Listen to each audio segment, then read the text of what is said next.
Hello everyone, welcome to the channel. If this is your first visit to JayEmm on Cars, I hope you enjoy it. If this is not your first visit and you haven't yet hit subscribe, I'd please like to invite you to do so because it does really make a big difference to me.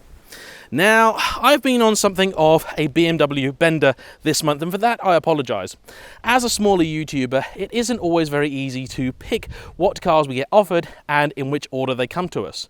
And I do try my very best to have a nice variety on the channel, as I'm sure long-term viewers will appreciate. Now today we have something that is still German, but is very, very different. We have this beautiful Porsche 928. This is a 1991 928 GT. Now I'm not going to bore you with the specs of this thing too much because I am far from an expert in these cars. The 928 GT was introduced in the very late 80s, sort of about 1990, as a kind of halfway house between the Club Sport that they were trying to sell at the time and the S4, which is the top level luxurious model. Now, for those of you kind of unfamiliar with these cars, the 928 is one of Porsche's many attempts to kill off the 911. Believe it or not, the 911 hasn't always been a car that Porsche themselves have been in love with. It was very expensive to make. It always had issues in terms of NVH. Of course, handling has been something that has plagued it for a long time. Even if the fact that they actually cured the handling quite some time ago, its reputation followed it nonetheless. And so Porsche had a kind of two-pronged approach to trying to sort their 911 problem. First was with the 924, 944, and then 968, which were the entry-level four-cylinder cars. The 944 Turbo, for example, was faster than a base 911 of the time. Seriously nice cars. And of course, they had much more predictable handling, cheaper for Porsche to make, very nice things. I really love the 944 S2 and Turbo, great-looking cars. Then at the other end of the scale, you had this, the lovely 928. This is a very expensive, luxurious car. It had a very long lifespan, starting in the 70s and going up till about 1995. By the time it ended production, you could spec one of these to $100,000 or more, making it one of the most expensive cars on sale in the USA at the time. And this car was pure luxury. Okay, a bit sporty, but it was just built to a much higher standard than any 911 of the time. Let me show you just a couple of things that make this car very interesting. First off is the stunning Guards Red paintwork. This car's got over 100,000 miles on the clock, but really it doesn't look like it, and it's been kept in very nice condition.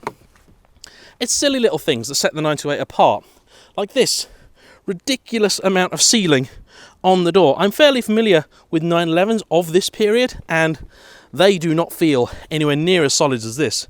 I mean, just look at the size of that door as well. That's nearly as big as the Sora. On the inside, this dash is pure 80s, as is the centre here. Now, this car has a manual, and that is very unusual for the time. Now, I'm going to talk to you about that manual box in just a minute, but just look at this marvellous interior. Speakers everywhere. Look at this cool setup.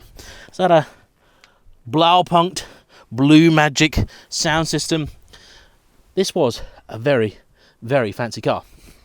And under the bonnet, you have a nice big 5-litre V8 producing 330 horsepower and about 317 pound-foot of torque. The vast majority of these were automatics, so to find a manual is very rare. And this car is currently for sale with William Francis, run by a guy called Charlie, who's a good friend of mine. I managed to bag this review by complete chance. I popped up to see him to talk to him about my new 1 Series, and when I saw this here, I started speaking with him about it. He wanted my help with writing a little bit of a blurb, taking a few pictures so that this car could go up for sale. And so I said to him, why don't we just do a video instead? Everyone loves videos, it'll help you sell the car. Fortunately, the car's owner is a super cool guy, and it turns out he's watched some videos on the channel before and is happy for me to film the car. So this is a review and a for sale ad. At the time of filming, which is late 2018, this car is up for sale, and the details to buy it will be in the description below. But let's get out there before the sun sets and see what this lovely slice of early 90s Porsche is like. So, before we head off, I just want to show you guys a little short film. It's called How to Crash Somebody's Very Valuable Sports Car in 2 Easy Steps. Step 1, you get so utterly and totally frustrated at the fact that you cannot find where the clutch is, for it is well and truly hidden, not just off to the side, but also up high. That once you've found it, you are so livid, not just at the car, but at yourself for being so foolish as to how can you not find the clutch, that you forget the fact that Porsche, in their finite wisdom, decided to fit this car with a dogleg box. I have never driven any other Porsche product of this era or any other with a setup like this. If you're not sure what I mean by this, most cars, to get into first, you go left and up. This car, that will put you in reverse. So I have nearly crashed one of these before because I went to move it in a car park and I went to go forwards and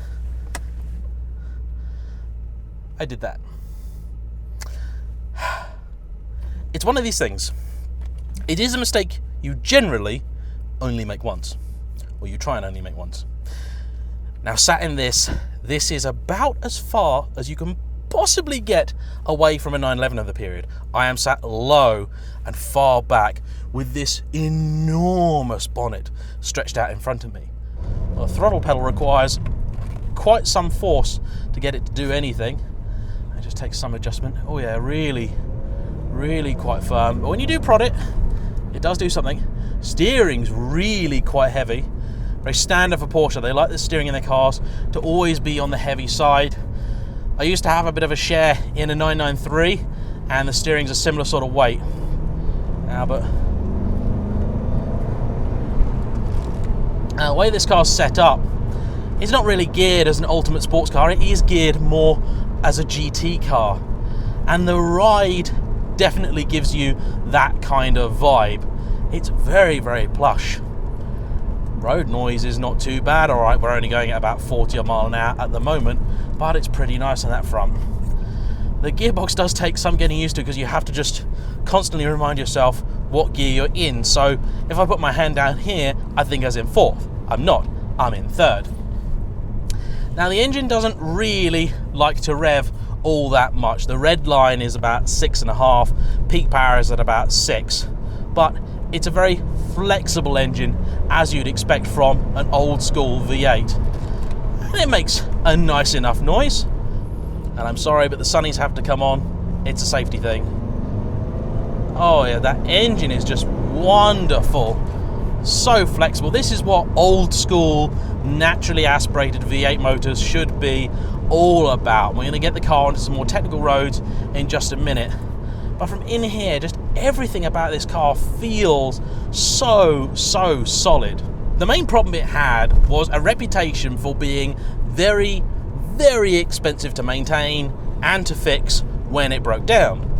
This wasn't helped by the fact that for a long time you could buy a 964 or something like that for relatively little money, and the reality is that most Porsche buyers just wanted a 911, and when those were easily affordable, nobody really bothered buying one of these. Subsequently, the majority of 928s went to people that probably didn't really look after them that well. So this car stands as a fairly rare example of a car that was purchased when it was still worth relatively good money. It's been looked after properly and drives, as a result, beautifully. These are now fairly sought after cars. Now, in truth, I've always been more of a 944 fan, and that's purely based on the looks.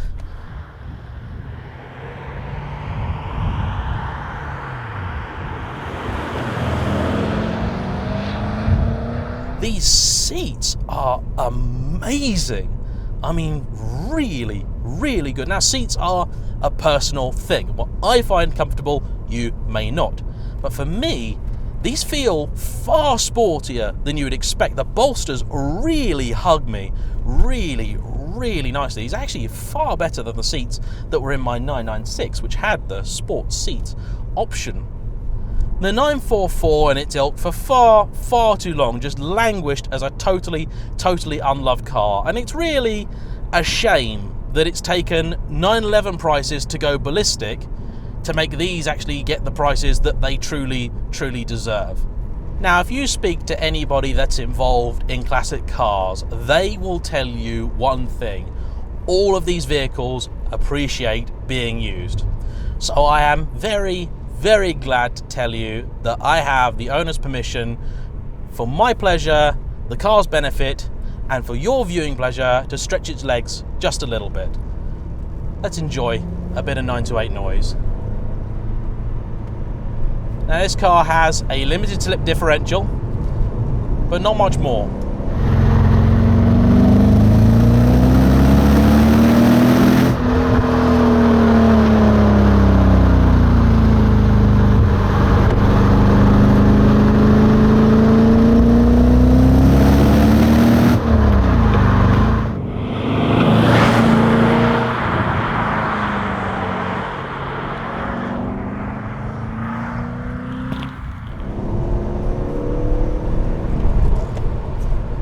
And it just floats over these bumps amazingly. Now, some cars that ride this well will then just start to wobble and really just get a little bit unpleasant. You start to get worried about the lack of body control. Not this. This is fantastic. It's really well sorted. Oh, she revs out nicely.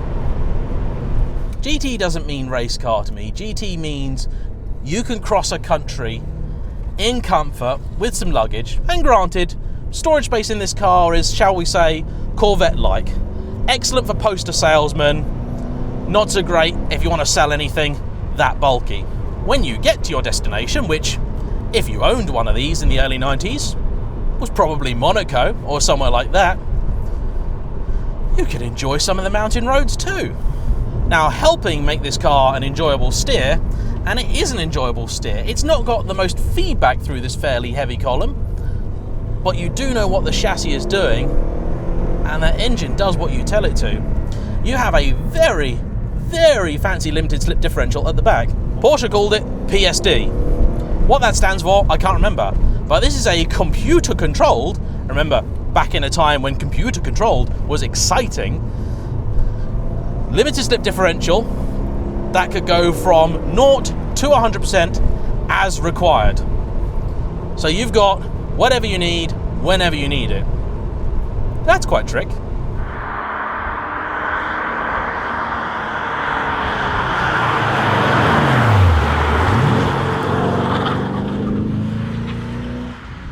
It's just an awesome car. Now, part of me is very sad because I can't afford to buy this.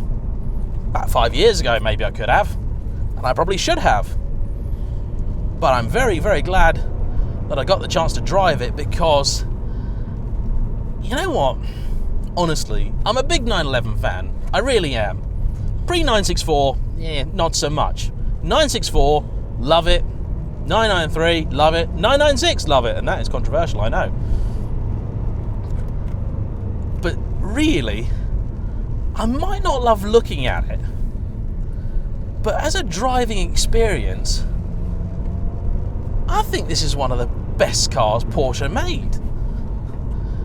If you look at the cars that they made at the time, this is brilliant. Why didn't people buy it? Well, it wasn't a 911. But on the plus side, it's not a 911. And for some people, that's quite important. For me, though, I'm just going to hold on to this for as long as I can. Thanks for watching, guys. Hope you've enjoyed this little video. We shall see you on the next one. Please like, comment, hit the subscribe button if you haven't already.